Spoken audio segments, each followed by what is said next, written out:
Welcome everyone. Today we meet to honor a true professional for progress, late Shri Rajiv Gandhi. He was one of the youngest leaders of the world when he became the Prime Minister of India at the age of 41. Rajiv was a visionary and a pioneering leader, and we saw some groundbreaking reforms for youth in the advancement of science and peace and harmony. If you remember, he signed 3 accords in his first year of government.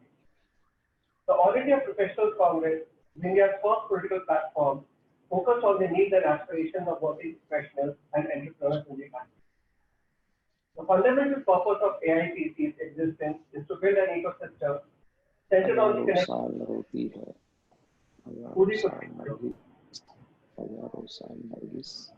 AIPC is the part of the Indian National Congress, India's oldest and largest political movement.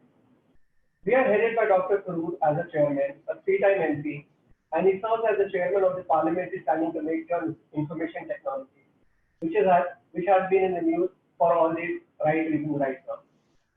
Delhi is part of the North Zone, headed by a deputy chairman and zonal coordinator, Shri Salman, a noted economist, politician, and a gentleman. Salman has made so in letter and spirit. Coordinates and communicates seamlessly with us, even though being in diametrically opposite time zones. We have a very distinguished panel which actually needs no introduction. We have Mr. Pitroda, who is considered as the chief executor of Rajiv Division. We have Mr. Shaktisinh Gohil, a member of parliament who is in charge of affairs of Bihar and interim in charge of Delhi, a national spokesperson for All India Congress Committee. We have Mr. Shankar, a career diplomat and a former Panchayati Raj minister who works very closely with Rajiv Ji. He is also a political columnist and has written several books. We have Mr. Montek in Ahluwalia, an economist, civil servant who was a deputy chairman of the Planning Commission of India. From DPCC, we have Mr. Anil Chaudhary Ji, who is serving as the president of Delhi Pradesh Congress Committee. I would request Shri Anil Ji to give us a brief introductory remark on this occasion. Anil Ji, over to you.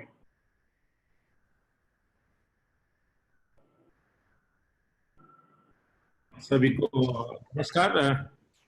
मैं आपका अभिनंदन करता हूं और all India professional Congress chairman Shashi Tharoor साहब और Delhi unit Yogesh Sachdeva जी और पूरी टीम को, खासतौर से मैं शक्ति सिंह गोहिल साहब दिल्ली प्रभारी भी हैं, मणिशंकर साहब, आदरणीय सेम पिट्रोडा साहब, मंटो सिंह जी, सभी मैं अपने वरिष्ठ नेताओं का और साथियों का अभिनंदन स्वागत के साथ साथ आज राजीव जी के जन्मदिन के इस अवसर पर आपको शुभकामनाएं देता हूं। और पूरा देश और पार्टी के कार्यकर्ता आज राजीव जी के उन कार्यों को याद कर रहे हैं जो समझता हूं राजीव जी ने अपने समय में रहते हुए जो इस देश के लिए कार्य किए, तो आपसे बेहतर उन कार्य को और कोई नहीं समझ सकता है। उनके बारे में आज आप लोग चर्चा करेंगे। सर, दिल्ली प्रदेश कांग्रेस अध्यक्ष के तौर पे मुझे अभी 6 महीने हुए हैं। राहुल जी ने मुझे जिम्मेवारी दी है, सोनिया जी ने जिम्मेवारी दी है। यूथ कांग्रेस में रहते हुए, एनएसयू में रहते हुए काफी बार राजीव जी के बारे में आप लोगों के माध्यम से सुनने का मौका मिला, जानने का मौका मिला। और खास तौर से जब राजीव जी की हम बात करते हैं तो यूथ की दृष्टि से जब मैं राजीव जी का कंट्रीब्यूशन इस देश में देखता हूं तो युवा उनको अग्रिम पंक्ति में देखते हैं, जो यूथ को लेकर के उन्होंने जो कार्य किए, खासतौर से यूथ एम्पावरमेंट को लेकर के, चाहे मैं बात करूं उनके मतदान के अधिकार की बात करें या स्पोर्ट्स खेल नीति को लेकर के गांव-गांव तक यूथ को लेकर के जो उनके प्रोग्राम्स थे, आज युवा वर्ग खासतौर से राजीव जी को मिस करता है। उनके कई ऐसे निर्णय आज भी हम लोग उदाहरण के तौर पर युवाओं के सामने प्रस्तुत करते हैं। वैसे ही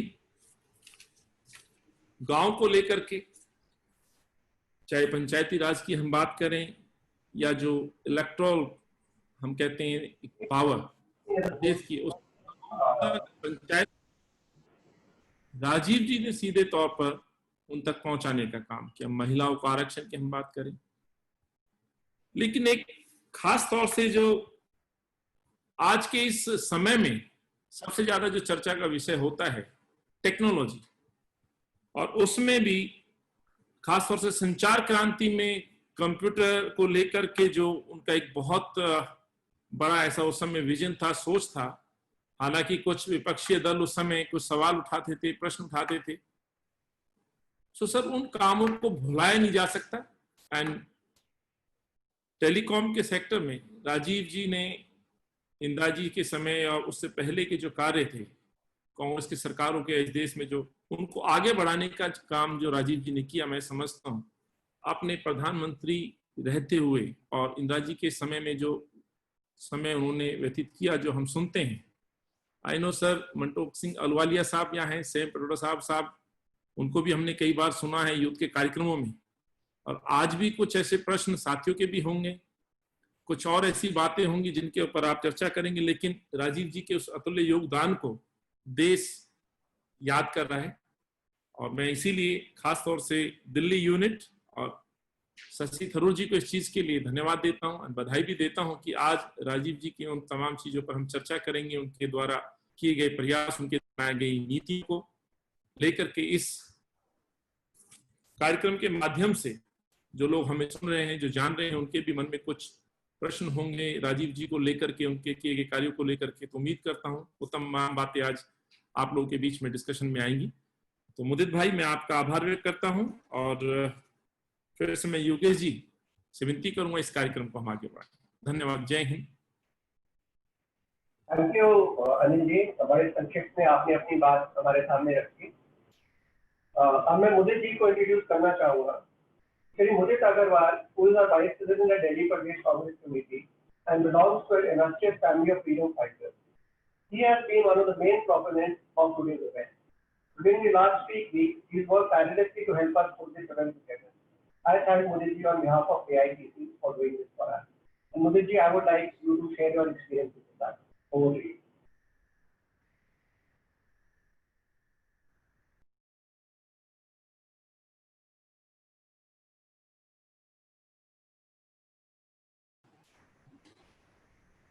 Mudit ji, you're on mute. You're on mute. You'll have to unmute yourself. Sorry. जी, सबसे पहले मैं अनिल चौधरी जी, जो हमारे दिल्ली प्रदेश कांग्रेस कमेटी के अध्यक्ष हैं, उनका धन्यवाद करना चाहता हूं इस कार्यक्रम को इनिशिएट करने के लिए। उन्होंने मेरे को ये जिम्मेदारी दी कि मैं दिल्ली चैप्टर से बात करूं AIPC के, और हम साथ में मिलकर काम करें। सो मैं दिल्ली चैप्टर के जो सारे हमारे पदाधिकारी हैं, AIPC, the officials of AIPC, the members of AIPC, I want to really thank them from bottom of my heart for coming together and hosting this webinar. Thank you so much. देखिए योगेश जी, मेहनत की बात क्या है ना, जिस काम में दिल लगे उसमें मेहनत करने में भी मजा आता है। राजीव गांधी जी मेरे दिल के बड़े करीब थे तब भी और आज भी हैं। तो ये जो पिछले 2 दिन में मेहनत की ना, इसमें मजा आया काम करने में। देखिए मुझे आज भी याद है, मैं 19 साल का था, 1991 फर्स्ट या सेकंड वीक में था। चांदनी चौक में मेरे पिताजी Jaiprakash Agarwal ji, he was fighting Lok Sabha election, and Rajiv Gandhi ji की मीटिंग होनी थी 9:30 बजे रात में घंटाघर चौक चांदनी चौक पे। मैं 8 बजे मीटिंग स्थल पे पहुंच गया। राजीव जी लेट हुए क्योंकि पूरे हिंदुस्तान में उनकी मीटिंग थी। दिल्ली आते आते उनको 12 बज गए और जब तक हमारी मीटिंग में आए रात के 2:30 बजे थे। मेरा कोई काम नहीं था उस मीटिंग में क्योंकि और लोग पापा का इलेक्शन देख रहे थे, मैं प्रेस संभालता था सर। मैं 8 बजे से 2:30 बजे तक वहां वेट किया कि राजीव जी की एक झलक मिल जाए। फिर हफ्ते बाद, 10 दिन बाद, 21 मई का समय था, आज भी मुझे याद है, रात का समय था, मैंने खाना खत्म किया था। उड़ती उड़ती खबर आई कि कहीं कोई बॉम्ब ब्लास्ट हुआ है, शायद राजीव जी इंजर्ड हुए हैं। थोड़ी सी परेशानी हुई दिल में। थोड़ी देर बाद पता चला कि उनकी मृत्यु हो गई। आंखों से आंसू बह रहे थे, मैं नहीं चाहता था कोई मेरे आंसू देखे घर पे। मैं छत पे भागा, आज भी मेरे को ध्यान है, और रोने लगा। शायद अपनी एडल्ट लाइफ में 3 या 4 बारी रोया होगा, वो उनमें से एक था। फिर आसमान में देखा तारों को, देखा कि शायद वहां राजीव जी मिल जाएं, क्योंकि बड़े ये कहते थे जिनकी मृत्यु होती है वो आसमान में तारा बन जाता है। 19 साल का था। जब बड़ा हुआ तो कभी ये क्या था लगाव मेरा, मैंने जानने की कोशिश की तो समझ में आया। इसलिए लगाव नहीं था क्योंकि वो कांग्रेसी थे सिर्फ या कांग्रेस के प्राइम मिनिस्टर थे। देखिए जब वो प्रधानमंत्री बने थे, मैं 13 या 14 साल का था 1984 में। उनको टीवी पे देखा, he had a magnetic personality, लेकिन वो वजह नहीं थी। परिवार में उनके बारे में सुनता था क्योंकि कांग्रेसी परिवार था, दादाजी भी फ्रीडम फाइटर थे, पिताजी 8 बारी लोकसभा का चुनाव लड़े थे, लेकिन बात वो नहीं थी। जब बाद में रिफ्लेक्ट किया, सोचा, तो पता चला वो एक सीधे, सच्चे और नेक दिल इंसान मुझे लगते थे, जिनके चेहरे पे शालीनता थी। ये उनके बारे में मुझे बड़ा पसंद था। कभी भी देखता था ना, ये लगता था ये बहुत सच्चा इंसान है। मिलना मेरा ज्यादा उनसे नहीं हुआ, शायद 3 बार ही होगा, 4 बार ही होगा, लेकिन जो इंप्रेशन आदमी होल्ड करता वो था उनके बारे में मेरा। तो वो मुझे एक चीज और उनके बारे में बड़ी पसंद थी मुझे। देखिए, जब आप बड़े होते हो, देशभक्ति का जुनून होता है दिल में। राजीव जी जब भी वो बात करते थे, वो देश को आगे ले जाने की बात करते थे। आपको याद है, वो कंप्यूटर की बात करें, वो 21st सेंचुरी में ले जाने की बात करते थे। वो तब जो मेरे छोटे से बचपन में दिमाग को समझ में ये आती थी, ये भारत को विश्व का नंबर 1 देश बनाना चाहता है ये आदमी। वो जो फीलिंग थी ना, उसने मुझे राजीव जी से जोड़ा, तब भी जोड़ा था, आज भी जोड़ा है। और ये मैं नहीं हूं, ये जो हजारों कांग्रेसी कार्यकर्ता, शायद उन सबके दिल में ये है। और आज जो स्पीकर्स हमारे साथ आए हैं, देखिए, मैंने किसी से भी बात की, किसी ने मना नहीं किया। उनके प्रायर एंगेजमेंट थे, सबने वो बंद कैंसिल किए और ये किया हम राजीव जी के इस प्रोग्राम में शामिल होंगे। तो ये दर्द जो मेरे में है ना, आप लोगों में शायद ज्यादा था। एक चीज और बोलूंगा, देखिए, जिंदगी में मैं हीरो वर्शिप में बिलीव नहीं करता, लेकिन ये भी जरूर बोलूंगा, जिंदगी में सिर्फ 2 हीरो हुए आज तक मेरे। एक मेरे पिताजी जयप्रकाश अग्रवाल जी, और एक राजीव जी, और तीसरा कोई नहीं है। बहुत बड़ी वजह है दोनों की। जब मैं पर्सनालिटी देखता हूँ, मेरे पिताजी भी बड़े नेक दिल, सच्चे सीधे इंसान है, और वही मुझे राजीव गांधी जी में झलक नजर आती थी। तो ज्यादा समय अभी नहीं लूंगा मैं आपका। मैं चाहूंगा शशि थरूर जी, आप इस कार्यक्रम का श्री गणेश करें। धन्यवाद। शशि जी, आपका म्यूट है। बहुत शुक्रिया मुदित अग्रवाल, बहुत शुक्रिया Anil Kumar Chaudhary. It's a wonderful thing to see such outstanding speakers ready to address the life and legacy of Shri Rajiv Gandhi.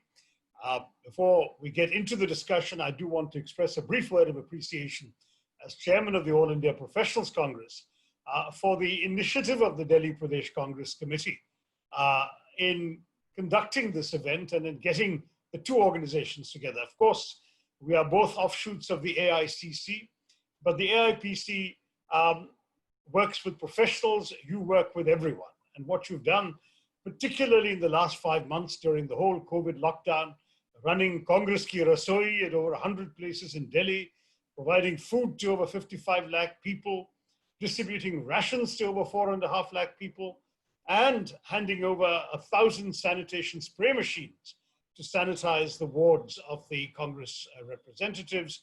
I think all of these things show that you are active and in the field. And for us as professionals for progress, what we want to see happening is for professionals to come into the political arena and do the Jan Seva that all of us are committed to. So congratulations again to the DPCC for your hard work during the lockdown. And thank you for joining AIPC in this very interesting event. Now, I'll go straight into the proceedings here because we don't have a lot of time. I want to say that it's wonderful that we have the rare privilege of having speakers with us who have been directly and very closely associated with Shri Rajiv Gandhi. Shankar Aiyar, who worked directly at his side. We also have Sam Pitroda, who was brought in from the United States to usher the telecoms revolution in this country by Rajiv Gandhi. Montek Singh Ahluwalia, who assisted him on economic policy.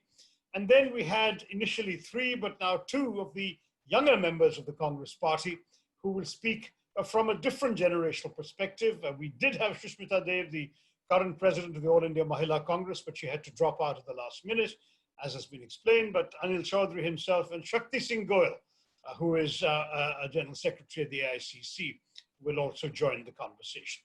And what I'm going to do is conduct a couple of rounds with our distinguished speakers before opening it up to questions and interaction from our audience.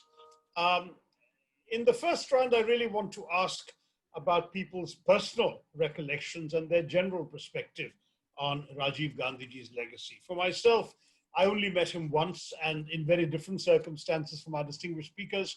I was working for the United Nations in Geneva when he came by as Prime Minister in 1988. And some 20 of us allegedly distinguished Indians in Geneva were invited to meet the Prime Minister.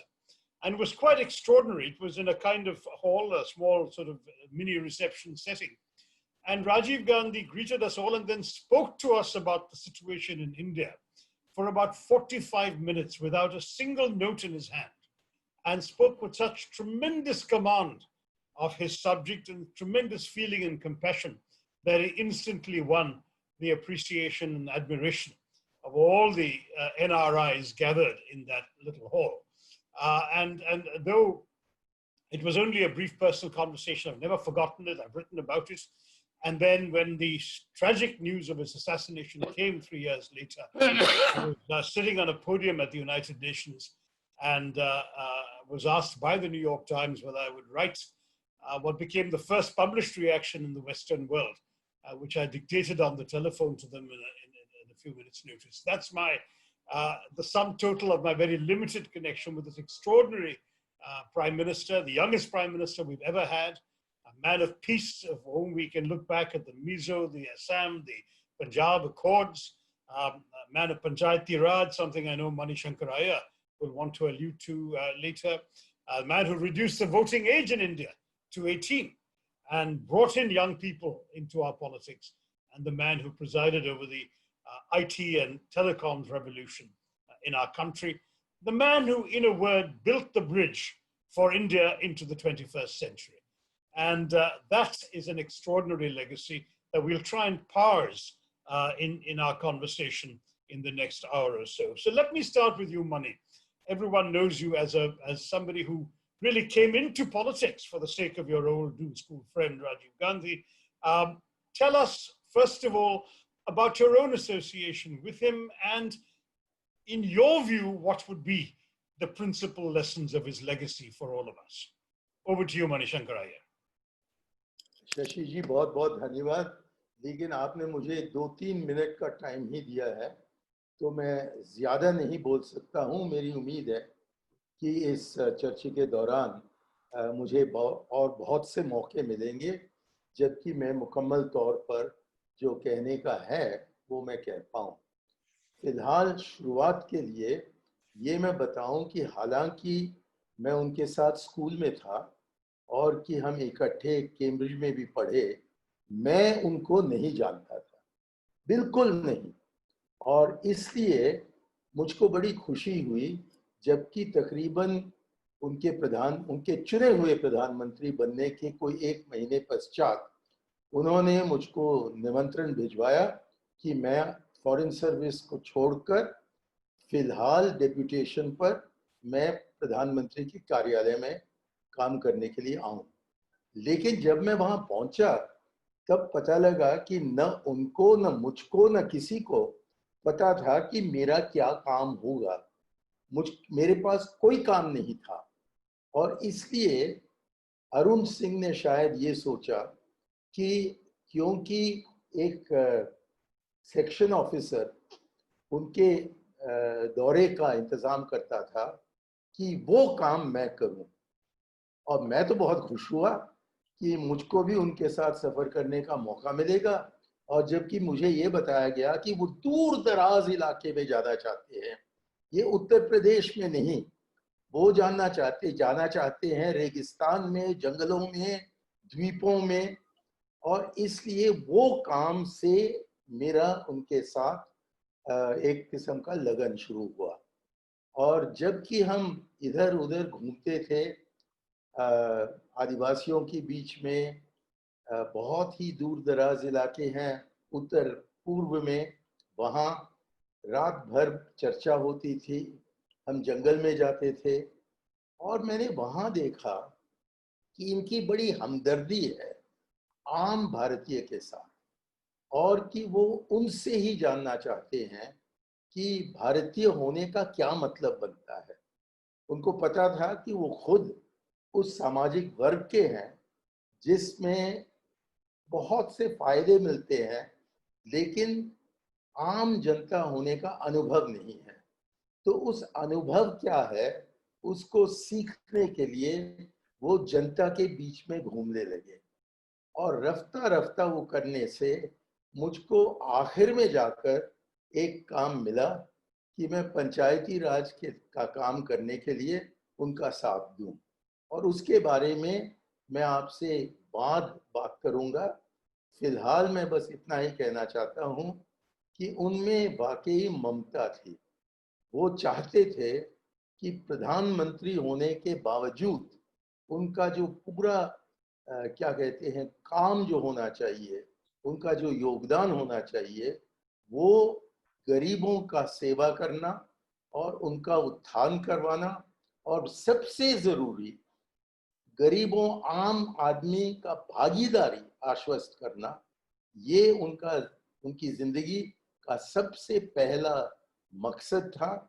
और हालांकि Sam Pitroda और मॉन्टेक जैसे लोगों को नीतियों बनाने में बहुत ही बड़ा रोल रहा, मैंने कोई नीति नहीं बनाई, मैं किसी नीति को बनाने में भी नहीं लगा था।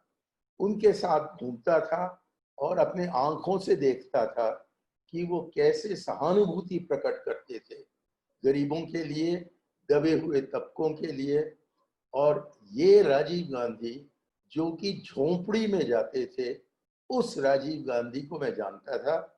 बाकी बहुत बड़े काम करने के लिए हमारे विशेषज्ञ थे, सैम पिट्रोडा जैसे, मोंटेक आहलुवालिया जैसे।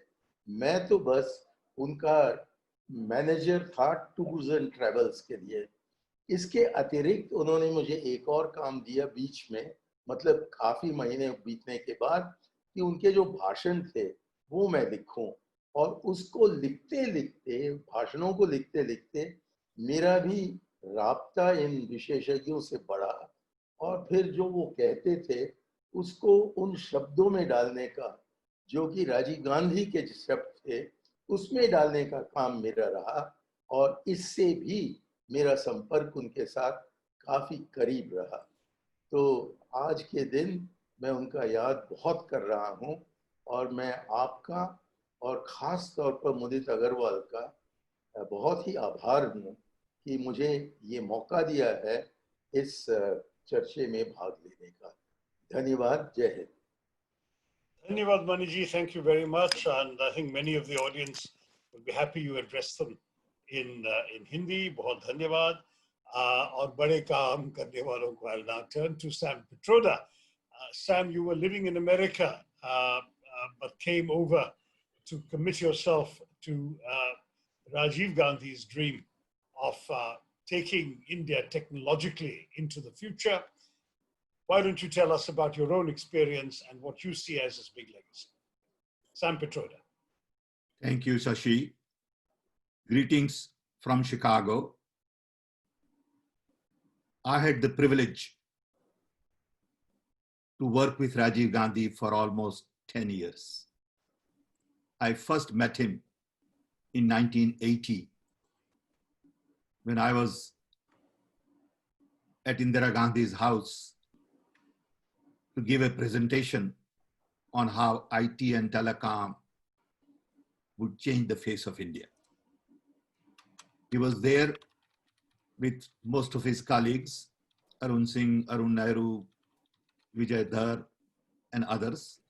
And Mrs. Gandhi had her entire cabinet there. We were just about same age. And the message I had was completely in tune with what he had in mind. He sincerely believed that India need to go into 21st century with great deal of pride and prosperity. He wanted to make sure that technology becomes an entry point to bring about generational change. He was convinced that we need to make our country more literate. We need to provide better water in rural areas. We need to immunize our children. We need to make sure that our milk production is increased. We need to improve our agriculture. And we definitely need to connect a diverse country of then 650, 700 million people with telecom. And in all of these things, he saw technology as the key element. He wanted to take technology to people and not just leave it in the laboratories. He wanted to give opportunity to young talent. So he was very clear on indigenous development, local production, privatization, liberalization, sort of free market economy. And during his tenure, we had an opportunity to plant many, many seeds, whether it is telecom or it is supercomputer or voting for 18-year-old young people, or what money worked on, which is Panchayat Raj. Everywhere we planted seeds. And today, we are lucky to have fruits. So when a lot of people say nothing got done in last 40, 50 years, I feel sorry for them. I feel they are totally ignorant. Rajiv Gandhi's loss broke my heart, and I believe it took India 20 years, 10 years behind in terms of pace and momentum that we had built. I was lucky to have his ear. He was very supportive. He gave meaning to my life. I was just an engineer. And he gave me an opportunity to work on a larger canvas. To me, he meant a lot, not just because he was a leader, but he was a person you could rely on. He provided the political will. He backed you up to the hilt. He let you make mistakes. He was a team player, and he was a great motivator. I give you one example. Once I had taken a young group of people to see him, and one fellow came back and said, I'm not washing my hand for 30 days because with this hand, I could shake his hand. And he literally wore a glove for 30 days and did not wash his hand. So he could touch people in a very different way. He was good looking, had the right human touch. He was humble, he was simple, and he could really excite people. When my wife met him for the first time in Washington, she was amazed at how he could touch what was important to her in a 30-minute conversation. He was a very special human being. I miss him a lot. I can talk about him for hours and hours. I had hundreds and hundreds of meetings with him. Many times at night at 10 o'clock, he'll call, and Anu and I will go. And three of us will sit down and talk. And once I told Anu, I said, you stay a little away because I don't want to get involved. Immediately he said, no, Anu, you come sit next to us. And he would ask her things just to get her interested. He had the human touch. And I think leadership quality requires huge number of attributes. And if I go through that list, I find that he had many, many of those.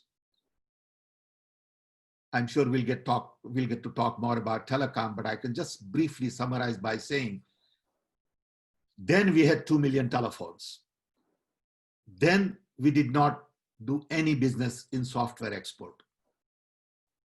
Today, with the seeds he planted, we have 1.2 billion phones.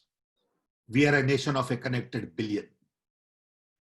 And we produce $200 billion worth of software service export. It is huge. India is known all over the world because of our IT capabilities. And I think that itself is a huge contribution to what India is today. So I'm lucky to be with my colleagues here, with all of you, to be able to remember him together. We all miss him. And I hope during this conversation, we will have an opportunity to explore some more issues and events that made all of us happy to have a little bit of relationship with him in a long journey to build India. He was the builder of a nation. Thank you. Thank you. Thank you very much, Sam. That was extremely inspiring. And I must say that, we began today by Mudit's very moving remarks about being his eyes filled with tears, but I think you and Mani have given us reasons to celebrate Rajiv Gandhi's life and not just to mourn him. Yes, there was a huge loss for the country, for all of us, but he achieved so much in such a short time that we can justly look back upon with satisfaction and pride. Let me turn to Montek Singh Ahluwalia. Montek, you had been associated with Rajiv. You worked with him on some of the economic policies whose full fruition came about, of course, only in the 90s, when he would, I'm sure, have been leading the way himself. But can you share with us your impressions, Montek Singh Ahluwalia, of your interactions with Rajiv Gandhi at that time and your impression of the legacy he left us, particularly in the economic field? Over to you, Montek.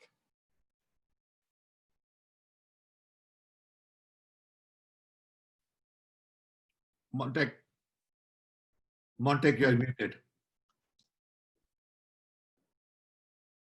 You're muted. Can I be heard now? Press alternate A. I can, okay. Well, thank you, Shashi, and I'd like to thank the organizers for inviting me to join. It's really a pleasure to be able to join my former colleagues, both Shankar Aiyar and Sam Pitroda, with whom I had lots to do when we were all in the same outfit. You know, I think many of the points that have already been made are very valid. I mean, first, he had, in terms of just personal connect, he was an exceptionally nice person, and he actually did want to connect. My impression, there were 3 or 4 things about him that struck me. I mean, most importantly, he was about my age. So, you know, I was brought into the Prime Minister's office, just as Mani mentions, just after he became the elected Prime Minister of India. After he won the general election, I was moved from the Finance Ministry to the PM's office. And, you know, it's quite a feeling that the Prime Minister is roughly the same age as you are. I mean, that may sound a bit trivial, but it gives you the sense that your generation has at least arrived and made it very special. That's point number 1. Point number 2 is, you know, he was not a politician or hadn't been in politics for very long. So unlike virtually every other politician, he was a professional. He'd had a professional life and done well in it. And believe me, that made a big difference because, you know, as a professional, he was actually aware of the importance of tech expertise and the importance of technology. And he was also aware that experts differ with each other. So you really need to dig a little bit to find out what's going on. So I thought it was terrific interacting with him because he encouraged you to express a different point of view. He did not encourage you to simply say, oh, what a wonderful thing you said. And that was actually a very, very attractive part of being part of his Prime Minister's office. The third thing, of course, is that, you know, I saw him essentially as having a very clear vision that it's time to move India into the 21st century. Now, mind you, if you just state that as a slogan or as an objective, I mean, everybody would say, we must get ready for the 21st century. But I think he had a very clear sense of what was necessary. And that is brought out, I mentioned it in my book, Backstage, you know, in an impromptu interaction in Parliament after the first, sometime in February of that year. He said in Parliament I think it was part of the reply to the president's address, that India has to move ahead, India has to compete with other countries. And we cannot compete if we are working with systems that are 25 years out of date. I think that is the first time that any prime minister put his finger on the fact that our systems are wrong.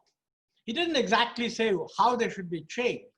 But you know, for those of us who had to work on policies, it was a very clear signal that the prime minister does not think that the systems we have are wonderful.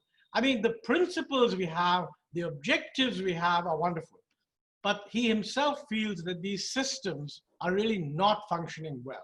And I think in the rest of the period that I worked with him or saw him work, he himself took a very personal interest in finding out what the truth was. You know, Mani mentioned the fact that he was probably conscious of the fact that unlike other politicians, he had had less exposure to the electorate by going around and making election speeches. And he took on a truly grueling schedule of visits, which Mani organized for him. And I mean, in that process, it's not that just that he went there and sort of talked to people. He actually came back and threw his ideas at us. And one of the central ideas that he got was that most of our programs don't work on the ground. I mean, we announce it in Delhi, allocations are made to state governments don't release the money to the local level, and if you go down to the local level, it's just not working. And that knowledge he really got by talking to people himself. And you know, I think at one point he made a speech that out of 1 rupee that we spend for the poor, only 15 paise actually gets to the poor. And many journalists thought that as the economic advisor, I must have done some calculation and come to this conclusion. And I used to tell them, no, this is really the PM's own perception. And interestingly, my subsequent colleague, Kirit Parikh, did an analysis later on, for example, of the PDS, that how much of the expenditure on the PDS actually gets to the people who are really poor at that time. And his conclusion was 16%. In other words, the Prime Minister has said from 1 rupee, 15 paise, and after much analysis, Kirit Parikh came to the conclusion 16 paise. Now, this doesn't mean, by the way, that the money was all filched, but it meant that the benefits went to people other than the poor. Lots of people who were not really meant to be the beneficiaries would actually get the benefit and so on. Plus, of course, there is the usual leakage and corruption that takes place.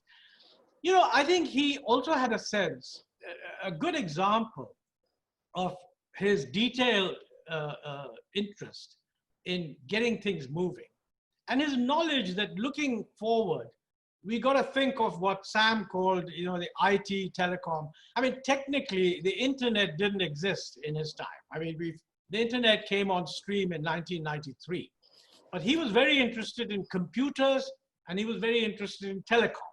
And the internet is just a mixture of these two. I mean, the marriage of computers and telecom is actually the internet.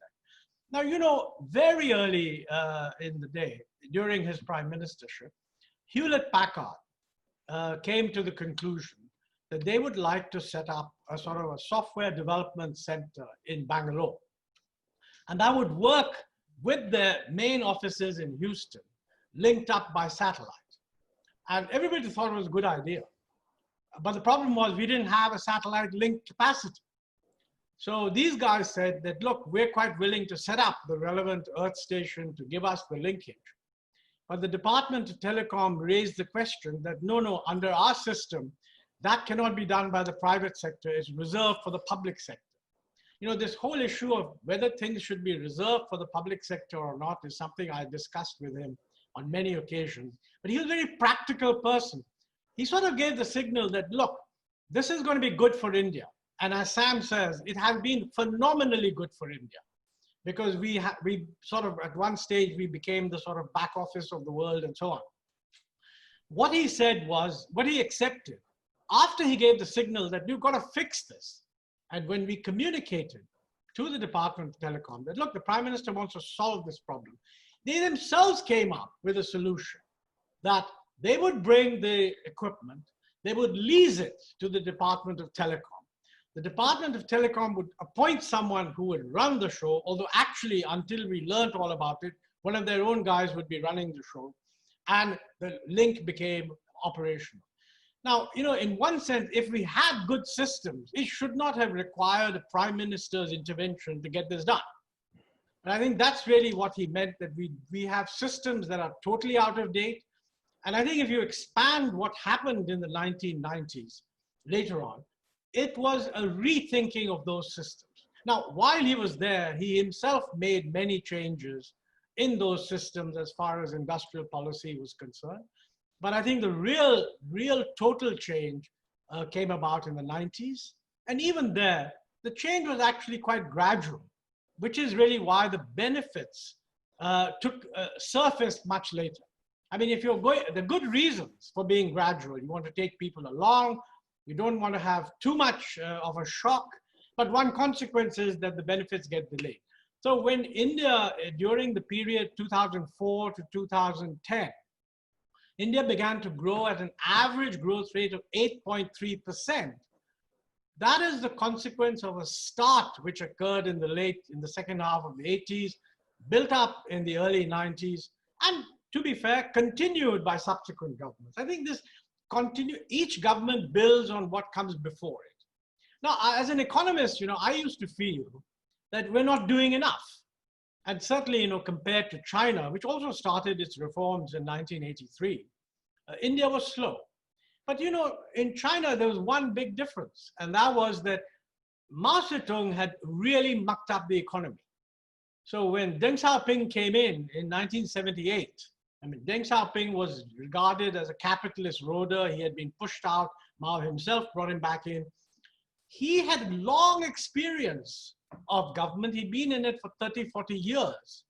And he also took quite a long time and spent a lot of time building his party's support. I think Rajiv ji didn't have that time. I mean, the fact of the matter is that he started off very well. He had an enormous parliamentary majority. Nobody in his party actually would question him. But that's very different from actually believing what he says.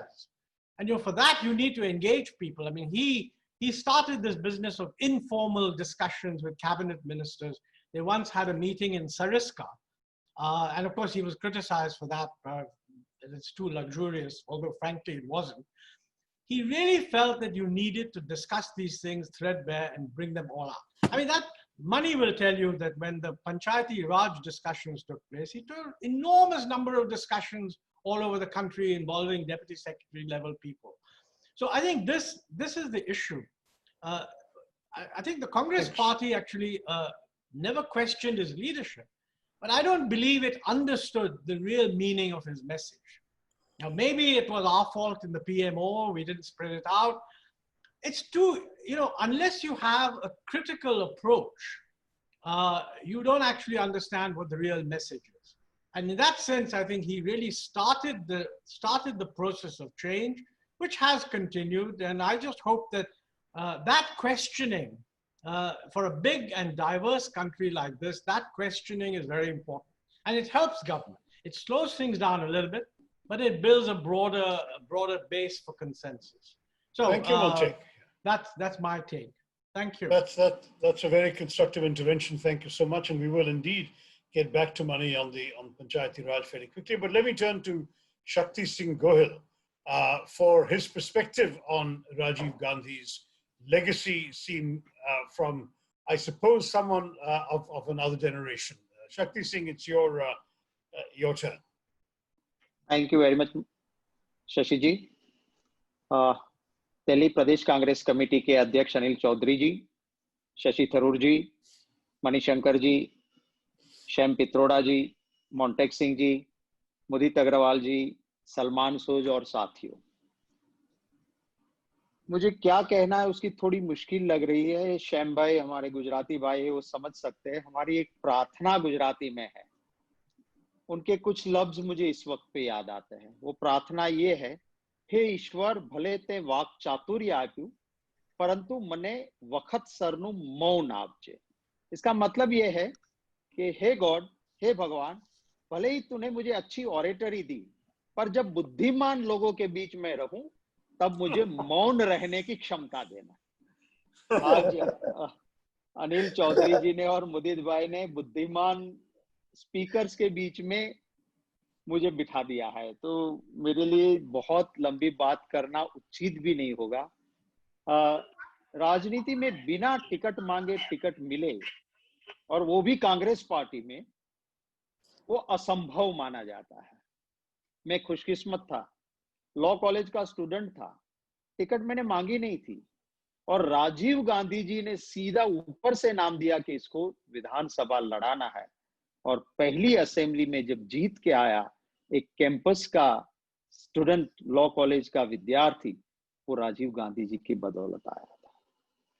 बहुत करीबी से उनके साथ लंबे अरसे तक काम किया। आज बहुत मैं उनको मिस करता हूं। कहते हैं हजारों साल नरगिस अपनी बेनूरी पे रोती है, हजारों साल नरगिस अपनी बेनूरी पे रोती है, बड़ी मुश्किल से होता है चमन में दीदावर पैदा। सदियों में कोई ऐसा इंसान आता है जो और लोगों से कोई डिफरेंट टाइप का इंसान होता है, और वो आके चला जाता है, पर उसकी गूंज, उसका नाम, उसका काम हर वक्त याद रह जाता है। राजीव गांधी जी वो इंसान थे। किसी ने यहाँ पे सच ही कहा था कि जो ह्यूमैनिटेरियन टच, जो इंसानियत वाला उनका जो टच था, वो मैंने तो बहुत राजनेताओं को देखा, वो कहीं मिलेगा नहीं है। इतने साफ पाक भोले इंसान। और सही में मैं कहूंगा, सही में इसलिए, अगर दुनिया के किसी पॉलिटिशियन को एक अगर टाइटल मिला सही तरीके से, तो राजीव गांधी जी को दुनिया ने कहा था और टाइटल दिया था मिस्टर क्लीन। कुछ लोगों से ये हजम नहीं हुआ। बॉफोर्स के मामले में एक गंदी राजनीति हुई और राजीव गांधी जी के ऊपर कीचड़ उछालने में कोई कमी नहीं छोड़ी। पर ये नहीं भूलना चाहिए, वही लोग जब शासन में थे दिल्ली में, तभी हमारी हायर जुडिशरी ने ये कह दिया कि there is not a iota of evidence, छोटा सा भी सबूत नहीं है कि राजीव गांधी जी ने बॉफोर्स में कहीं गलत किया हो। कारगिल का युद्ध हम जीते, हमारी फौज जीती, नाज है हमें। पर उसके बाद एक अंग्रेजी अखबार में जो आर्टिकल आया, उसमें उस फौज में लड़ने वाले सेना के मुखिया ने एक ने लिखा था कि उस हाइट और उस ठंड में हम लड़ रहे थे कि वहां पे कोई वेपन काम नहीं आता था। अगर बॉफोर्स गन नहीं होती तो कारगिल का युद्ध जीतना बड़ा ही मुश्किल होता। वो विजनरी मैन, प्रधानमंत्री उस वक्त के राजीव गांधी जी थे, जो बॉफोर्स गन लाए थे और काम आए। मैं जब भावनगर से एमएलए था, राजीव गांधी जी आए मेरी कॉन्स्टिट्यूंसी में। कॉन्स्टिट्यूंसी की शुरू में ही मैंने बड़ा स्वागत रखा था। वहां से जब जाना था, मुझे पूछा, Shakti how will we go from here. मैंने कहा बॉस, मैं तो एक जिप्सी लाया था खुली, पर अब सिक्योरिटी कह रहे हैं कि आप उसमें तो नहीं आ सकते। एक मिनट भी नहीं सोचा और सिक्योरिटी अफसर को बुला के कहते हैं, I am in his constituency, I am more safe in his hands, I will go in his car. मैंने एक जिप्सी चलाई, वो बैठे, आज मैंने वो तस्वीरें लगाई हैं। वो वक्त था जब सेल्फी नहीं चलती थी, जब अगर रोल से कैमरे में फोटो निकाली तो वो धुल के बन के हार्ड कॉपी आते आते वक्त लग जाता था। उस वक्त भावनगर में एक प्रिंट स्टूडियो ने तुरंत लेबोरेटरी में 6-7 घंटे में प्रिंट निकले वो बनाया था। उस शाम को राजीव जी को गिफ्ट करने एल्बम आया। मैं जूनियर था, भले ही एमएलए था पर जूनियर था, बड़े बड़े नेता थे, मैं कोने में खड़ा था। जब उस आदमी ने वो एल्बम राजीव जी को प्रेजेंट किया, तो देखते देखते एक जगह पे उन्होंने देखा कि मैं माइक्रोफोन पे बोल रहा हूं और राजीव जी पास खड़े थे। एल्बम से तस्वीर निकाली, शक्ति कम हियर, अपना सिग्नेचर ऑटोग्राफ दिया, डेट लिखी और मुझे कहा दिस इज फॉर यू। आज कौन नेता एक छोटे कार्यकर्ता को, हम सबके लिए उनके जीवन में से एक एक क्षण को कहीं पर भी हम देख ले तो उसके जीवन में से सीखने का बहुत कुछ मिलेगा। मैं लंबी बातें नहीं करना चाहता हूं। कहां गए वो लोग, आज तो ये लगता है।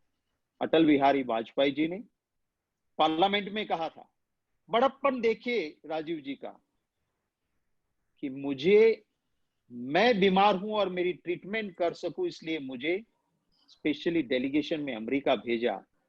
और राजीव गांधी ने कहा, मेरा नाम नहीं था डेलीगेशन में, डालने वाले वो थे, और उन्होंने कहा कि आप जाइए, डेलीगेशन तो एक ठीक है, पर आपको वहां अपनी हेल्थ चेकअप करवाना है, अपनी ट्रीटमेंट लेना है, और मैं कुछ मदद कर सकता हूं तो जरूर बताइएगा।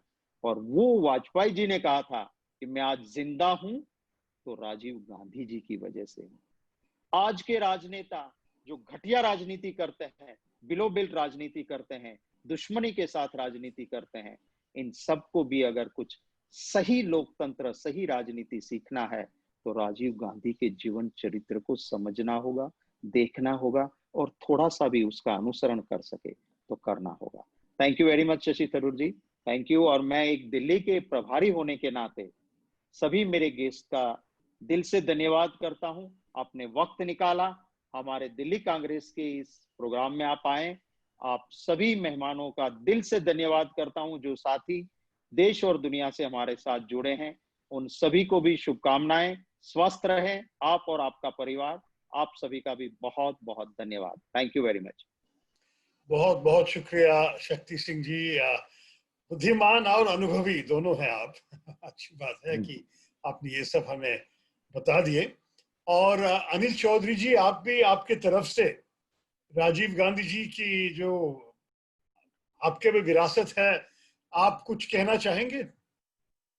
सर मैं शक्ति भाई ने सर बहुत अच्छी बात कही सर। जहां इतने विद्वान लोग बैठे हैं जिन्होंने राजीव जी के साथ समय बिताया हो, मणिशंकर सर को मैं सुन रहा था, उन्होंने स्कूल की वो यादें ताजा कर दी। मुझे याद है सर, हम बहुत छोटे हुआ करते थे क्योंकि मेरा 76 का जन्म है।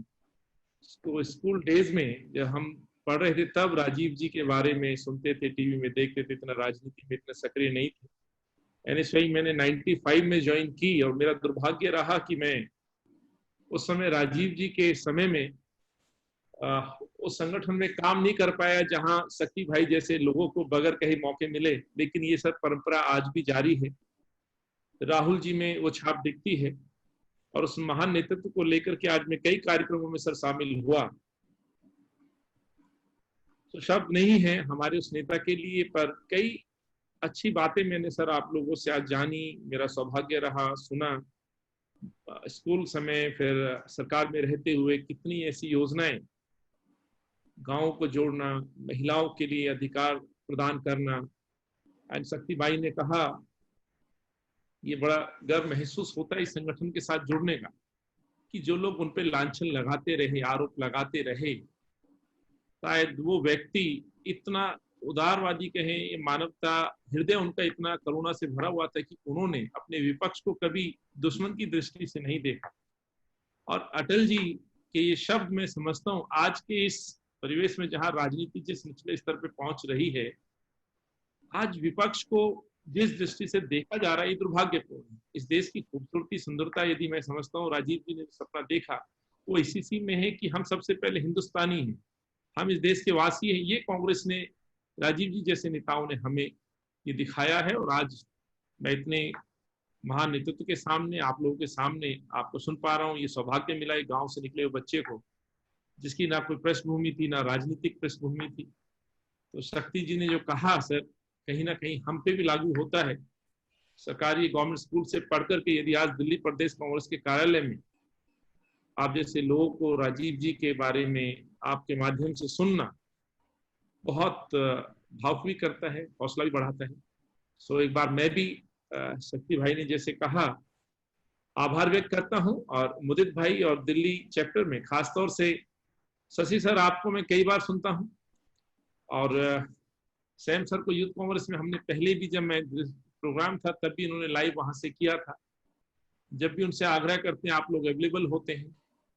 मणिशंकर साहब के बारे में, मंटोक सिंह सर के बारे में शब्द नहीं है, लेकिन मुदित भाई ने जो बात कही कि एक बार उन्होंने आपसे गुजारिश की, हमारा अनुरोध आपने स्वीकार किया, और आज राजीव जी के बारे में जाने अनजाने वो किससे आपका पर्सनल अनुभव, इतना नजदीकी रिश्ता, तो जितने दर्शक आज जुड़े हैं इस दिल्ली प्रदेश कांग्रेस कमेटी की इस पहल पे और हमारे AIPC चैप्टर दिल्ली की पहल पे, तो उसके लिए शब्द नहीं है, पर बावजूद उसके मैं आपका आभार व्यक्त करता हूं और धन्यवाद देता हूं सर। आज इसीलिए हमने राजीव जी के नाम से, जैसे शशि सर आपने शुरुआत में कहा कि दिल्ली प्रदेश कांग्रेस के कार्यकर्ताओं ने इस संकट की घड़ी में, कोरोना काल में जैसे पूरा विश्व जूझ रहा है, वैसे दिल्ली ने भी बहुत भुगता है। एंड ये कांग्रेस की जो एक स्वरूप है सर, दोबारा उभर के आए हैं। इसलिए हमने, मेरे साथी कुलीग भी मेरे साथ जुड़े हैं, वाइस प्रेसिडेंट, मैं उनका भी धन्यवाद देता हूँ।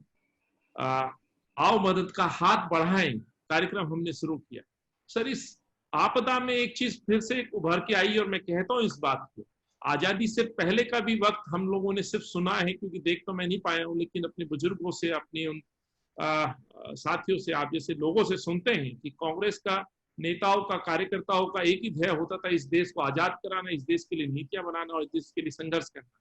महात्मा गांधी जी, नेहरू जी, सरदार पटेल साहब, मौलाना आजाद साहब, इन जैसे नेतृत्व ने हमें आजादी दी। लेकिन तब भी कांग्रेसी संघर्ष करते थे, मेहनत करते थे इस देश को एकजुट रखने के लिए, और कोई आपदा का कोई विषय आता था तो एकजुटता के साथ काम करते थे। लेकिन जब ये आपदा, इस समय जो आपदा चल रही है, सदी की सबसे बड़ी आपदा, इसमें एक बार फिर सिद्ध कर दिया कांग्रेसियों ने, सोनिया जी की उस अपील ने, कांग्रेस के उस DNA ने, कि हम लोग देशवासियों के लिए बने हैं। देश तमाम धर्म, जाति, समुदाय का ये देश है, सबसे वर्ग से मिलकर के बना है। और आओ मदद का हाथ बढ़ाए के तहत जो सेवा भाव कांग्रेस ने दिखाया है, विपक्षी दल कहना नहीं चाहता हूं क्योंकि आज हम राजीव जी को याद कर रहे हैं, लेकिन जिक्र हुआ है तो ये बात शायद रखनी चाहिए। कुछ लोग सरकार बना के घर बैठ गए, लेकिन कांग्रेस के कार्यकर्ता अपना आओ मदद का हाथ बढ़ाए के तहत लोगों का हाथ पकड़ के साथ चलते रहे, उनको सहयोग करते रहे। इसीलिए मैं गर्व महसूस करता हूं सर। और इस समय आप सभी का एक बार फिर आभार, आपने मुझे फिर मौका दिया और आप लोगों ने इस कार्यक्रम में उपस्थित होकर के, और जितने श्रोता सुन रहे हैं, मुझे उम्मीद है कि कुछ के सवाल होंगे तो शायद उनको भी आप लें। धन्यवाद शशि सर। धन्यवाद अनिल चौधरी जी। आपने जो कहा मेरे ख्याल में सब लोग के मन में और दिल में भी संपर्क किया है। मैं आपसे कहूँगा भी समय की कमी की वजह से I'm going to have a very brief second round, and with the permission of the other panelists, I will just focus on money. Sam, Montek has already covered the economy in full length. Just to ask two supplementary questions to each of them, one to each of them, and then open it up to the audience. Otherwise, we will not have time to drag in the comments of the public, and then we can all come back and chip in all the others as well. So let me say to you, Mani, you obviously worked very closely with Rajiv Gandhi on a couple of issues that you had then a chance to follow up on later in your political career as a senior politician and as a minister. And one of them, which I know you attach a lot of personal loyalty to and commitment to, is the Panchayati Raj initiative, because you helped bring to fruition something which had remained a germ of an idea in Rajiv Gandhi's time, but actually was enacted only in the 73rd and 74th Constitutional Amendments. Can you share with us your sense of, I know you began touching on that, but a little more detail on Rajiv Gandhi's contribution in that regard? And if you would like to add a word on his peacemaking, because I do feel that we have tended over the years to forget that three intractable conflicts that he inherited were, that is, the Mizoram, Punjab, and Assam, all aflame when he became prime minister, were settled by him. And his accords in all three cases diffused major crises for the nation. So on those two, I'd love to have your thoughts. Certainly. Insofar as Panchayati Raj is concerned, he didn't merely have a germ of a thought. He had translated that germ into 2 draft bills to amend the constitution. And although not a single member of the opposition and even several members of the Congress were in principle opposed to what he was doing, the legacy is that despite defeating the bills in the Rajya Sabha on the 13th, 14th night of October 1989, these bills did not die with him. He was defeated, but the bills remained. And Mr. V.P. Singh introduced an amended version of that bill, but his government fell before it could come to a conclusion. And then after Rajiv passed away, Mr. Narasimha Rao picked up the thread, and we had the 73rd and 74th amendments passed. And when they were being passed, my mind went back to a conversation outside formal channels that I'd had with Rajiv ji, in which I'd said to him, "Sir, how long do you think it'll take for all this to be realized?"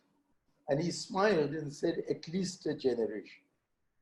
So I've always comforted myself with that thought, that he said, at least a generation. So today, when it is much more than 25 years since those bills were gazetted and became part of our constitution, we have made progress everywhere. But there are some states which have leaped forward, others that have remained behind. But the biggest revolution has been more successful than Rajiv himself imagined it would be. For he brought about the big change, the societal change of introducing an element of gender balance into our politics by providing for 30% reservation. This was later raised to 33. But today there are 15 states of India who have adopted a 50% criterion for reservations for women. And including mine. in terms of numbers, today there are 14 to 15 lakh elected women in India, of whom more than 1 lakh hold positions as chairpersons or vice chairpersons of their respective local bodies. The number of elected women in India is larger than the rest of the world put together. That is to say, in India alone, we have more elected women undertaking their responsibilities than in the whole of the world. Kamala Harris is a recent phenomenon in the United States.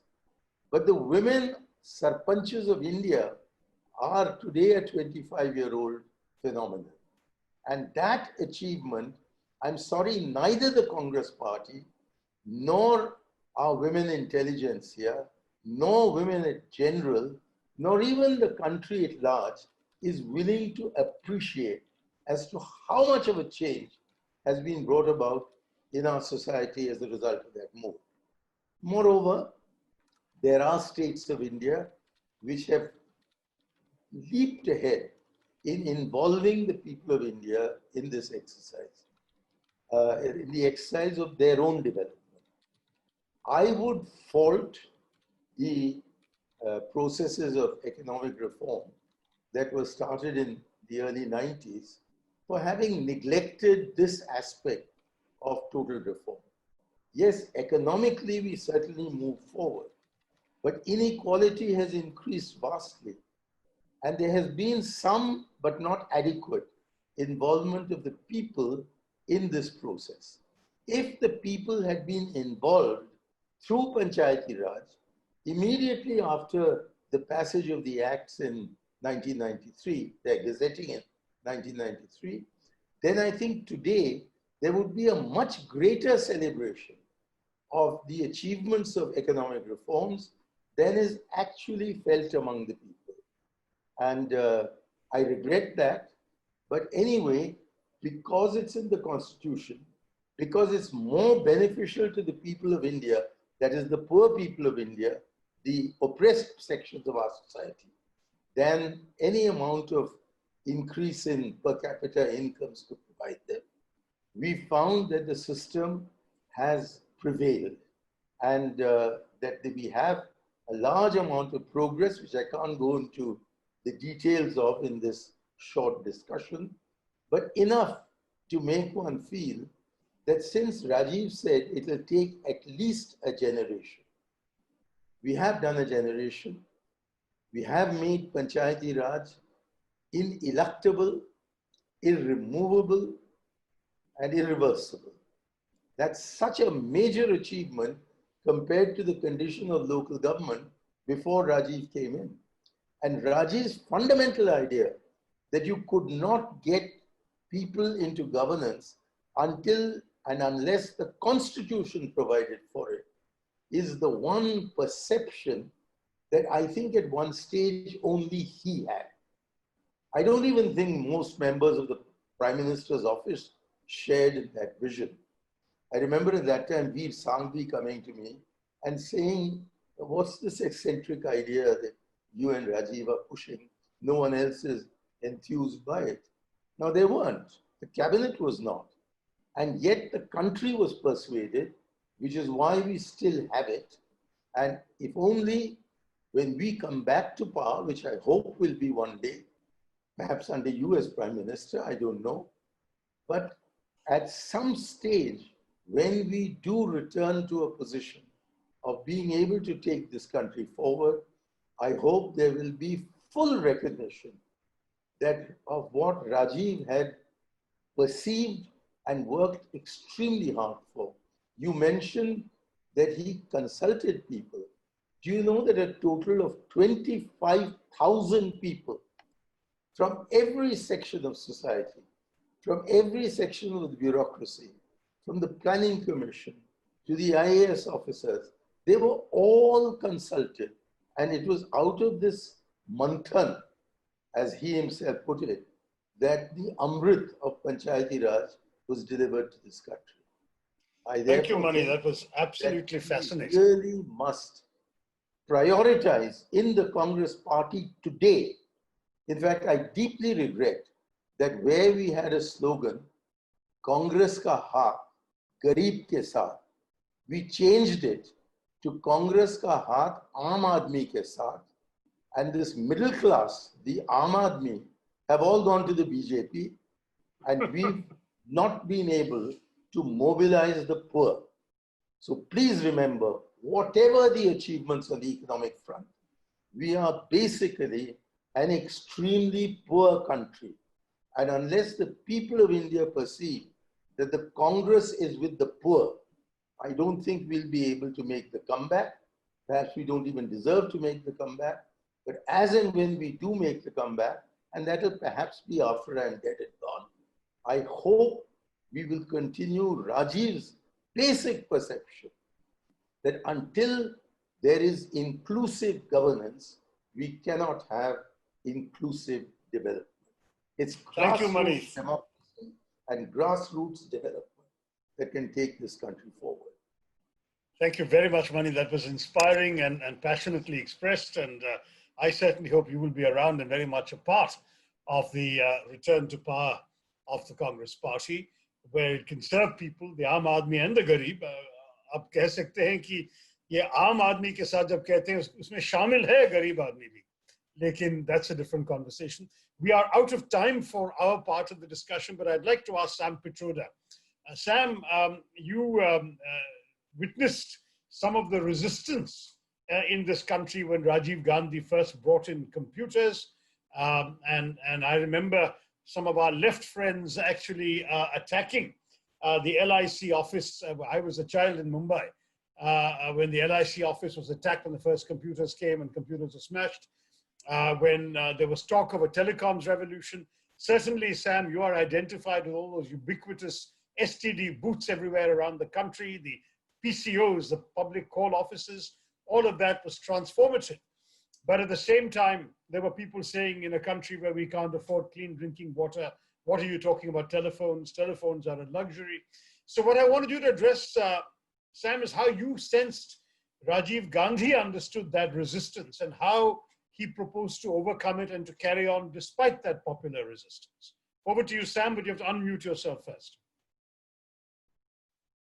Thank you. Thank you, Shashi. Unfortunately, I have another session to go to. I'm running late there, so I'll be very brief. There was a lot of resistance. Just to give you an idea about railway reservations. When we started talking about railway reservations using computers, people were really furious, saying, what are you trying to do? And labor unions were totally against it. In telecom, they were against privatization. In railways, they were against reservations. And when they found out that if you computerize, our workers will get air-conditioned office, they loved it. So railway reservation was sold because some of the labor guys felt they'll get air-conditioned office. But there was resistance in the party, outside party, because some people thought we were just computer boys with Western ideas and we were trying to implant Western tools which won't work in India. They never saw these things more as a tool to improve productivity, efficiency, create new jobs and new prosperity. So it was difficult. I remember once he sent three of us, Abid Hussain, V. Krishnamurthy, and myself, and said, Sam, why don't you go talk to Planning Commission Deputy Chairman Madhav Singh Solanki and talk to him about privatization. Three of us went there, spent about an hour, but we couldn't make any headway. So he would try different things where he saw resistance and we would work with them. But we realized that part of our job was to overcome that resistance. And there was no way out because we were pretty creative, innovative, looking at new ideas, and it is bound to find resistance. And we tried our best. Some areas we succeeded, some we didn't, and things got delayed. But the fight went on because the zeal was there that we have to build a modern nation. We have to be more scientific. He had a science advisory council and he would meet once every 3 months with the entire science advisory council headed by C.N.R. Rao. And he would listen and he would spend hours and hours with the council. How many prime ministers do that? You know, so he was very clear that science and technology is a tool to bring about generational change. And as I said earlier, everything we do today, seeds were planted during Rajiv Gandhi era. Telecom, IT, agricultural modernization, you know, privatization, liberalization, free market economy, and so many things. Vaccine, you know, we eradicated polio because of Rajiv Gandhi's emphasis on immunization. We never produced any polio vaccine in 86, 87. Today, we are the largest producer of polio vaccine in the world. We are the largest producer of milk in the world. How did all of these things happen? People have very short memories, unfortunately. Thank you very, very much, Sam, for that insight. I'm sorry you have to leave us. Thank you. I request the rest of the panel. I didn't thank everybody. I didn't use every name. My apology, because I think Zoom requires different etiquettes and manners. There is no need to name anybody. Right. Just go in to save time. So my apology. We take your thanks to all and thank you so much for joining us. I request the others to stay on because we're going to open it up for questions from the audience, and there are a number of questions coming in. Some are addressed to me, but I think I'll push them aside for the moment. One question that has been raised by Mohammad Bazid Khan, and Mudit, I think you should also join us to answer this. We have done a lot for manual scavengers of India in the past. What can we do? Is there any future plan from the Congress Party to heal the plight of manual scavengers? Did Rajiv Gandhi have anything to do with that? Montek, is this an issue you remember coming up with Rajiv Gandhi in your time? You'll have to unmute to answer. Unmute, Montek, please. Oh, I'm sorry. Let me see. Mute. Yeah, you're unmuted now. Go ahead.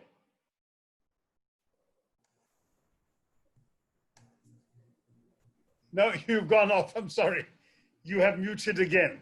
Now, would you unmute, please? Sorry. Okay, Am I now you're unmuted unmuted. now? Don't touch it again. All right. Yeah. Okay. Go ahead. No, this has been a recurring theme, but the truth is that the only way you can get rid of manual scavenging is if you provide the sort of sanitation that doesn't need it. And therefore, a massive effort at upgrading the conditions relating to sanitation, particularly in urban areas, is what is necessary. And we've had sanitation programs for a very long time. A lot of this is actually connected with what Mani touched upon, and that is the empowering the local government. I mean, the area where people would be most likely to translate this into a political thing is if local governments were actually empowered. And as he said, there's huge resistance to doing that. I mean, the constitutional structure was there. We amended the constitution. But in the end, the decision to devolve resources from the state to the panchayats or the urban local bodies has to be taken by the state government. And the truth of the matter is that some states have done a very good job, but most states have not. Understood. Montek, while I have you on the floor, let me ask you another question. Mudit, I'll come back to you in a minute on the manual scavenging. But Steve Shandon Ponus asks, for Montek, can you give us two things that come from your experience with Rajiv Gandhi and beyond on what needs to be fixed to improve the economy that the Congress party would do if we were the government today? How would we fix the economy? How would Rajiv Gandhi, perhaps with you by his side, have fixed the economy? Well, I don't think one should take prescriptions that were outlined in the second half of the 80s and try to apply them 30 years later. But approaches, I mean, Rajiv Gandhi would have actually had a much more extensive consultation, bringing in experts, listening to people, and having a more open process of discussion.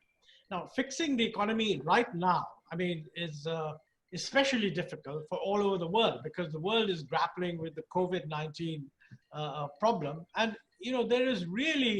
there are differences of view. But I don't think we should not, I think, look to some speech that he made then and say this is what he would do. I mean, I think it's more, what would be the approach? And I think his approach would have been that, look, this is a huge problem. Let's find out what do people say, what do the experts say, and build a consensus. And in the end, you can only do what the best experts can actually recommend and which can be sold to the majority of the people. Now, if you try to do that, I think you make a much better job of it. Thank you, Montek. I'll certainly come back to all of you, but Mudit ji, जिसने प्रश्न पूछा एक professor साहब मोहम्मद वाजिद खान ने वो कहा कि मुदित जी का कुछ कैंपेन करने का इरादा है इस विषय पे. I'll say just a few things on this. Firstly, the question of providing alternate employment to these people who are involved in this act. And it's also a question of human values, what our society supports. Why do we tolerate this is the question that I ask. In today's day and age, don't we have technologies to clear our sewers? I think somewhere it's about political will and the societal will. Look at these two aspects, provide them alternate employment, look at solution in which this is not required. It's a very simple thing that I'll tell you right now. And I'm sure if we decide as a country this is not to be done, this will not be done. It's only done because we tolerate it. That's the way I will put it. This is all down to political will and society's will. It's a very short answer that I've given you right now. Excellent. And Salman Soz, you're in the audience. Salman Soz is the Deputy Chair of the All India Professionals Congress. The two things that you will do today to fix the economy, I think there's a lot of interest on that. Well, very quickly, I think this is a very serious problem that we face, and this is a very unique crisis because it is hitting both the demand side and the supply side of the economy. But unless you get the demand right, you really are not going to fix much. And right now, I think one of the most important things we can do is put money in the hands of poor people. I cannot emphasize that enough. There are poor people in India who are going to suffer greatly if we don't get them help right now. That is number one. Cash transfers to the poor for a significant period of time. That signals to the supply side that they can get things moving, their production moving. Because if that doesn't happen, I fear that India is going to suffer a serious bout of food insecurity millions of people, unfortunately. So if anybody is listening, we need to get money to the poor people of this country. Certainly. Thank you, Salman. Mani, there's a question which is wrongly addressed to me by Juhi Agarwal, which should be addressed to you. So I'm going to ask you, Mani Shankaraya, what is one quality that Rajiv Gandhi had as Prime Minister which none of the latter Prime Ministers had? There's an interesting one that you can pronounce. I give the answer in one word: compassion. He was a hugely compassionate man, and he understood that it was not for power or pelf that he had been put in the position in which he was. He had to understand what the most disadvantaged sections of our people were suffering and find answers with high sophistication to what their issues were. So it was the poor people of India and all the subdivisions of the poor in terms of caste, in terms of region. These are the people for whom we have come to power, and these are the people for whom we have to work. And if that understanding were to be translated into the corridors of power, then I think, and only then do I think, solutions can be found in such a poor country as ours. Thank you, Mani. Shaktisinh Gohil, the number of questions from various people about the organization, the Congress organization, how we can do a better job of communicating the principles and values of Rajiv Gandhi to the general public. You are an office bearer of the AIPC. I think we would all like to hear from you.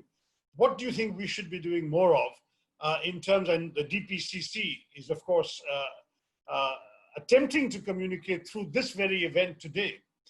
What should we do to lead an effective campaign to communicate our values and principles derived from the days of Rajiv Gandhi? Shakti ji, you will have to unmute yourself before you answer. Thank you Shashi ji. अभी जो माहौल में हम जी रहे हैं उसके बहुत सारे तरीके हैं। एक तो थ्रू सोशल मीडिया, आप अपना कैंपेन करके जब तक अपनी बात सही नहीं रखोगे, वो कहते हैं कि झूठ बिकता भी है लेकिन टिकता नहीं है, पर अगर सच नहीं चलेगा तो झूठ बिकता भी है और टिकता भी है। तो इसलिए ये जरूरी है कि जो झूठ बेचने वाले निकलते हैं उसके सामने सच को रखना होगा। हम कांग्रेसी कार्यकर्ता कभी कभी इस बात में बहुत परहेज करते हैं, संकोच करते हैं और झूठ और फरेब की राजनीति चल रही है। तो जो हमारे सिद्धांत है, राजीव जी का जो मानना था, जो कांग्रेस की विचारधारा रही है, जो एक सेक्युलर आइडियोलॉजी रही है, और सेक्युलर आइडियोलॉजी हमारे देश के लिए क्यों जरूरी है। कांग्रेस ने देश का हित दल के हित से ऊपर रखा है, पर आज हमको देशद्रोही करार दिया जा रहा है और हम चुप रहते हैं तो झूठ बिकता है। इसलिए मैं चाहता हूं कि हमें जो भी मीडियम मिलता है, सोशल मीडिया भी एक प्लेटफॉर्म है जहां आपके जैसे डॉक्टरेट किए हुए लोग सोशल मीडिया के बैठे हुए हैं, जिनका फैन फॉलोइंग बहुत बड़ा है, और जो ट्रेडिशनल तरीका है, नुक्कड़ पे बात करो, चौराहे पे बात करो, पान की दुकान पे बात करो, चाय की किटली पे बैठ के वहां पे भी चर्चा करो, वो भी जरूरी है। तो दोनों तरीके से मैं मानता हूं कि ये पहुंचाने का तरीका होना चाहिए और करना चाहिए। थैंक यू शशि जी। बहुत अच्छा शक्ति सिंह जी। देखिए, मैं तो लोकसभा का अंग हूं, मैं भी चौराहे में और नुक्कड़ में और चाय के दुकानों में बैठ के ही मैं वोट मांगता हूं। तो मैं समझता हूं आप कह रहे हैं, लेकिन सोशल मीडिया भी इस्तेमाल करना चाहिए, इसमें कोई शक नहीं है। Here's a question that I'll ask both Mani and Montek, if I may. What was, in your view, Rajiv Gandhi's contribution towards promoting India's soft power? Aparna Prasad Verma is asking this question from JNU. Soft power. Montek, would you like to go first? Well, I think, one important aspect of soft power is clearly the perception that you've got an economy on the move. I mean, in principle, it's possible to think that you generate a lot of soft power, even though the economy is completely stagnant. Traditional values, tolerance, etc., etc.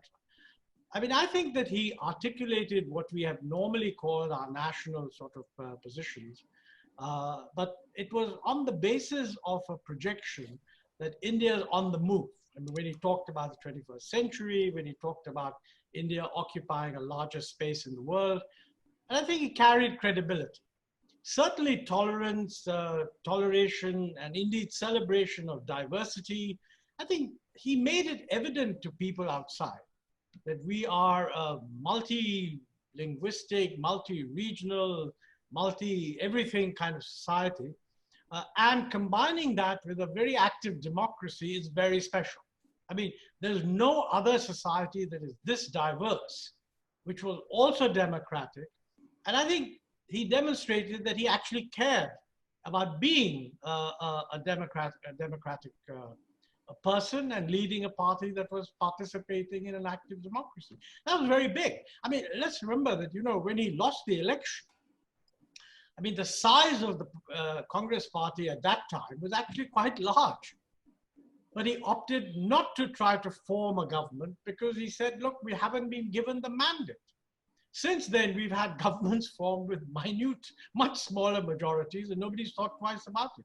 So I think that people internationally did see him as a genuine Democrat, as a leader who was representing a very diverse country, and also a leader who's modernizing it and bringing in technology. I want to make one point, and that is, you know, clearly, like any political leader, he's very concerned about helping the poor. But one of the important things that he brought out was that helping high technology is very often the way of helping the poor. I mean, I think he made the point once, you know, I don't know how many people understood it, that when we are trying to get supercomputers from the United States, in the US, they were very suspicious of that effort because they thought we were doing it only in order to help the nuclearization of India. But he was pointing out that, look, if you want to do monsoon forecasting, you need a supercomputer because monsoon formulation, weather formulation is a very, very complex thing. And the idea that supercomputers are going to help people make better weather forecasts, just like satellites will help you tell where the fish are, which will help fishermen get out there and save a lot of time. That linkage, high technology is good for the poor, but you've got to do it in a way in which they get access to it. This was a very powerful message at that time. I mean, remember, this is in the late 80s and before the internet, before any of these modern methods of communication existed. Thank you, Montek. Mani, anything to add to that excellent response? Yes, I have a completely different point to make. Rajiv Gandhi basically felt that our soft power lay in, sorry, let me just put this off. Rajiv Gandhi basically felt that our soft power lay in our civilizational values derived from being the only civilization in the world to have combined antiquity and continuity with heterogeneity. Any other civilization had only progressed by promoting a kind of homogeneity, not a heterogeneity. And he felt that while it is important to project the values that arise from such a civilizational inheritance in the outside world as our principal soft power, it was also essential to ensure that Indians coming into the 21st century, moving from their villages into towns and cities, and just generally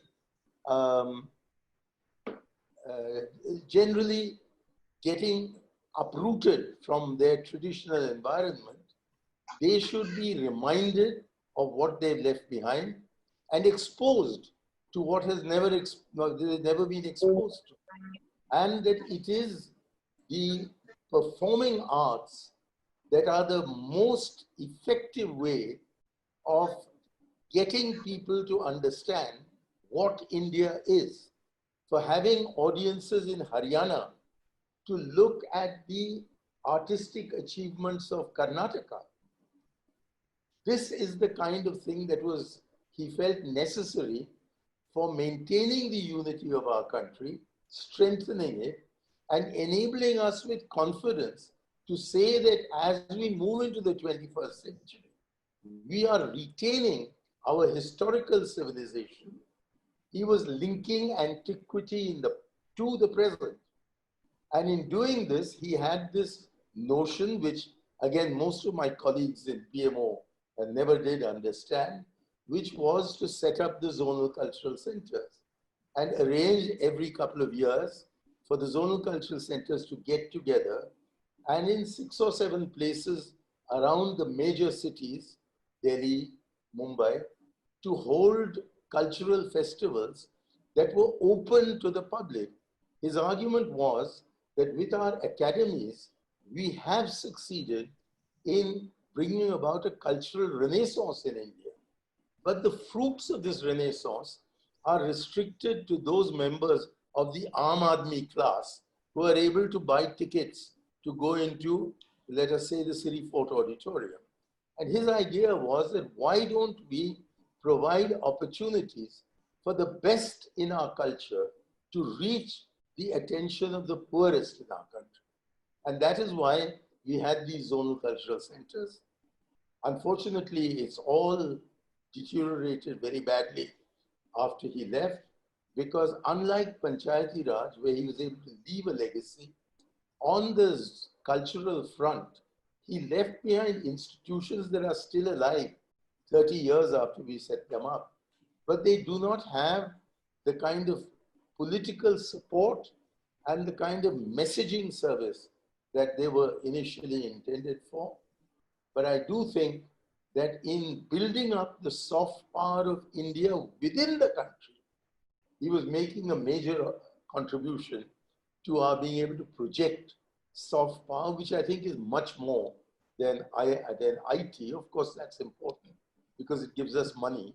But for people to know that we are able to actually be a living embodiment of pluralism, that is very essential. And that pluralism requires secularism. Indeed, I would say a kind of secular fundamentalism, because I love to quote what he said in a suo motu motion that he moved on secularism, where he began by saying that only an India that is secular can survive. His next sentence was, and perhaps an India that is not secular does not deserve to survive. I don't think any prime minister since him has had the courage or would have had the courage to make such a fundamentalist argument about the need for secularism as the bonding adhesive of our pluralism. And we need to get back to that. I fear we are drifting away from that, but only the Congress can save us in today's circumstances, and only if it adheres to its fundamental values and its basic legacy.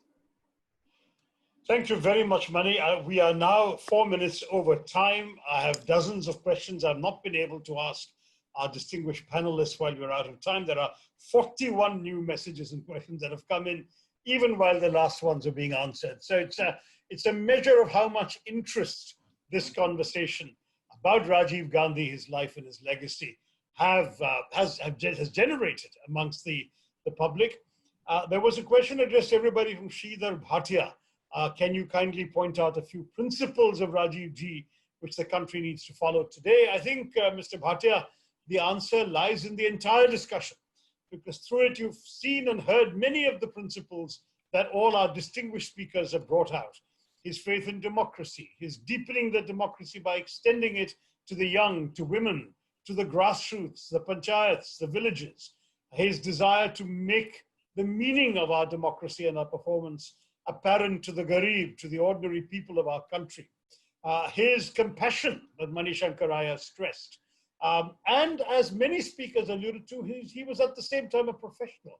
This is a man who had worked as a commercial airline pilot before coming unexpectedly into politics. And so he came motivated by getting things done as he was used to doing professionally, rather than by any ideology or any habit of political practice. And I think that's what made him perhaps the most refreshingly different prime minister from all the rest.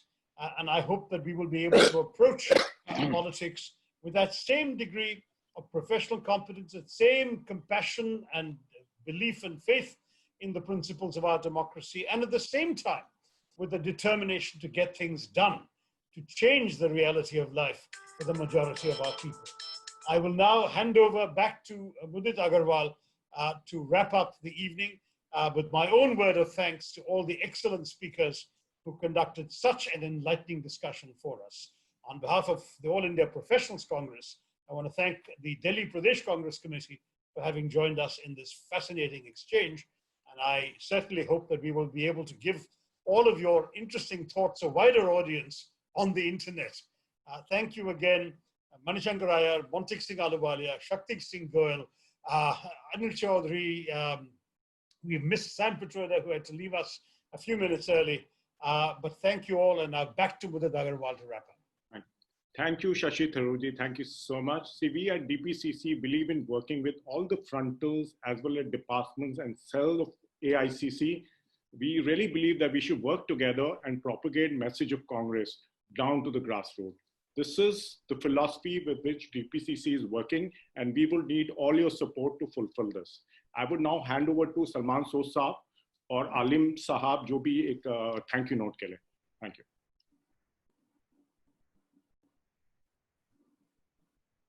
Alim ji? Has Alim abandoned us? No, he's there. I apologize. Exactly when I was supposed to speak, a member of parliament from called, so I had to do that. I just wanted to say thank you very much to all of our wonderful panelists for joining us today. This was a real opportunity for us to really watch, hear, and learn about the legacy and life of someone who truly is well known and and inspiring, but for someone like me who's below the age of 35, who didn't have the privilege of having actually met or lived through the time of Rajiv Gandhi ji, it's been absolutely consequential. I think if I was to just say as a young person, perhaps one of the most important things that that really matters to all of us as young people is that the values he stood for were timeless. I think the fact that so many years down the line, we sit here today and we discuss what he stood for, what he stands for, just reminds just how universal the idea of India is, just how universal the idea of progress is. And I can say with all honesty, everyone here has come with some different unique experience, some different unique skill set, but everyone has the same urge. हर एक इंसान का एक जिम्मेदारी है हमारी देश को, हर एक इंसान की आज़ादी की विश्वास है और विश्वास है आज़ादी में. इसी वजह से मैं कहना चाहता हूँ, मैं आभारी हूँ कि मैं इस समय, इस वक्त में इस देश का युवा नागरिक हूँ, और राजीव गांधी नेता की वजह से मुझे विश्वास है, आश्वासन है कि मेरी देश मजबूत रहेंगी, मेरी देश की आज़ादी मजबूत रहेंगी, और हम सब एक मेहनत करना चाहिए हमारी देश के लिए. Lastly, I want to just thank our wonderful team, Mudit ji and the team at DPCC. I also want to thank our team at AIPC Delhi. We apologize for any technical glitches we are facing. This is because of the rain and various other problems. Just before we leave, I know we're running over time, but we have one small video that the Congress social media department has prepared. I wanted to, with your permission, play that because I think what it stands for is truly universal. So thank you very much, everyone. I apologize if there was any glitches from our end. If you could just watch my screen, I will share the video in 1 second.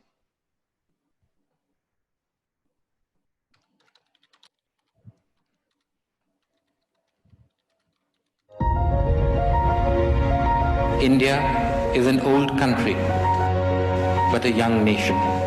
And like the young everywhere, we are impatient. I am young, and I too have a dream.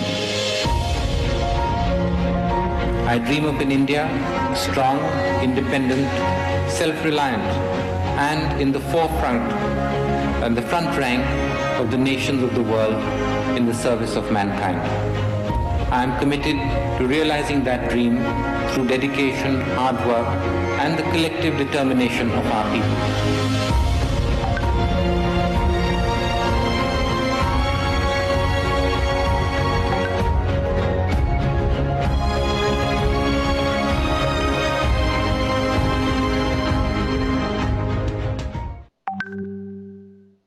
ladies and gentlemen, thank you very much for joining us. That concludes our event. We look forward to the next great event, and once again, दिल से कहना चाहता हूँ धन्यवाद. जय Hind. Thank you, everyone. Thank you. Alok bhai, you can end the. Yeah, okay. Thank you. So the meeting will now end. Thank you, everybody, for participating. Thank you.